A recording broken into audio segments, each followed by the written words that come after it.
Raveena school की सबसे खूबसूरत लड़की थी। पहली बार जैसे ही आसबिन की नजर रवीना पर पड़ती है, वह उसे दिल से पसंद करने लगता है। एक दिन स्कूल से घर लौटने के बाद उसकी माँ उसे बाजार जाने को कहती है, लेकिन आसबिन टाल देता है। तभी माँ कहती है कि रवीना के घर भी जाना है। ये सुनते ही आसबिन के चेहरे पर मुस्कान आ जाती है और वो तुरंत तैयार हो जाता है। माँ एक बैग में कुछ सामान देकर कहती है, ये रवीना के घर दे आना। रवीना के घर पहुंचते ही दरवाजा खुद रवीना खोलती है और मुस्कुराकर उसे अंदर बुलाती है। बैठते बैठते रवीना अपने आधे खाए हुए चिप्स का एक टुकड़ा आसबिन को देती है और आसबिन जैसे लॉटरी जीत गया हो बिना सोचे तुरंत खा लेता है। जाने से पहले रवीना कहती है, मुझे नाम से बुलाया करो। दरअसल रवीना उम्र में उससे बड़े थी, इसलिए आसबिन उसे हमेशा दीदी कहकर बुलाता था। धीरे धीरे दोनों के बीच गहरी दोस्ती हो जाती है। दोनों एक दूसरे को दिल से पसंद करने लगे थे, लेकिन कोई भी अपने दिल की बात कहने की हिम्मत नहीं करता था। फिर एक शाम रवीना फोन करके कहती है, रात 9 बजे हमारे घर की छत पर आना। एक रात रवीना ने आश्विन को अपने घर की छत पर बुलाया। आश्विन तय समय पर वहाँ पहुँच गया। छत पर खड़ी रवीना ने हिम्मत जुटाकर अपने दिल की बात कह दी और आश्विन को प्रपोज कर दिया। दोनों ने एक दूसरे को किस किया और उसी पल से उनकी प्रेम कहानी सचमुच शुरू हो गई, जैसे पूरी दुनिया थम गई हो और बस उनका प्यार ही रह गया हो। आश्विन और रवीना की लव स्टोरी अब खूबसूरती से आगे बढ़ रही थी। दोनों एक दूसरे के साथ बहुत खुश थे, लेकिन एक दिन सब बदल गया। आश्विन के घर के सामने पूजा हो रही थी। उसकी माँ ने उससे कहा, बेटा प्रसाद रवीना के घर देकर आओ। आश्विन खुशी खुशी वहाँ पहुँच गया, लेकिन जो नजारा उसने देखा उसने उसका दिल तोड़ दिया। रवीना के पापा उसे बुरी तरह पीट रहे थे। डर और गुस्से के बीच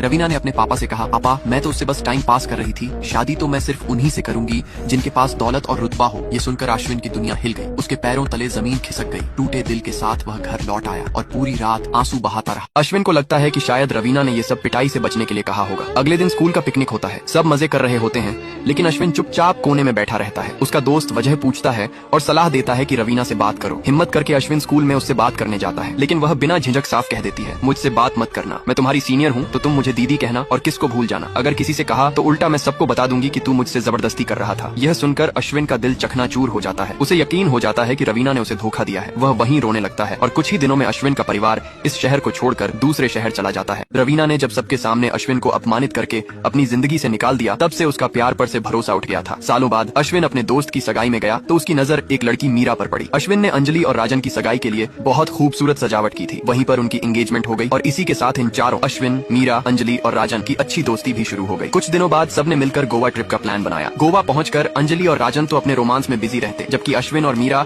एक दूसरे को जानने और बातें करने में मशगूल हो जाते। बातों बातों में मीरा ने बताया कि वह एक ऑप्थाल्मोलॉजिस्ट आंखों की डॉक्टर है और अब तक सिंगल है। उसके मम्मी पापा ने लव मैरिज की थी, लेकिन कुछ साल बाद उसके पापा का निधन हो गया। तब से उसका ख्याल उसके मामा रखते हैं। मीरा चाहती है कि वह जल्दी विदेश जाकर सेटल हो, लेकिन उसके मामा इसके लिए राजी नहीं है। वहीं अश्विन ने अपनी जिंदगी का एक किस्सा बताया। उसने कहा कि जब उसने शहर बदला था तभी उसकी मुलाकात सौम्या नाम की लड़की से हुई थी। कुछ ही दिनों में उनकी दोस्ती गहरी हो गई।